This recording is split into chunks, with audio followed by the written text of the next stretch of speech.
Well, just to tell you where I am, I'm about 20 miles inland from where the cyclone is expected to make landfall a few hours from now in the coast, along the east coast of India in the state of Orissa. And you can probably already sense the winds are extremely strong here. It's been raining quite heavily for the past few hours. And as we drove along here, we could see already several trees brought down by the force of that wind. Now, of course, there's been a massive evacuation process underway for the past 2 days. People living along the coast, fishermen, villagers, and others have been moved inland. There are still a few people who are refusing to leave their homes, and the authorities are trying in this last minute to persuade them to move inland to storm shelters where they'll be better protected.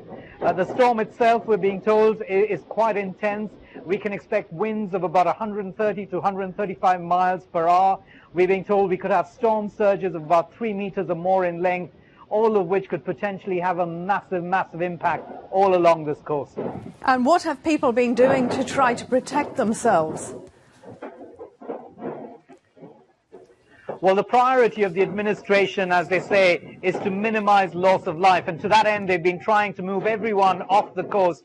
This is a fairly poor part of the country, so a lot of the shelters or homes along the coast are fairly basic. Some of them are simple mud huts with thatched roofs, which of course would make them very vulnerable to the cyclone. They've been moved inland to storm shelters. Already as we drove along, we could see that there were very few people on the streets. Shops and businesses, including petrol stations, have shut down.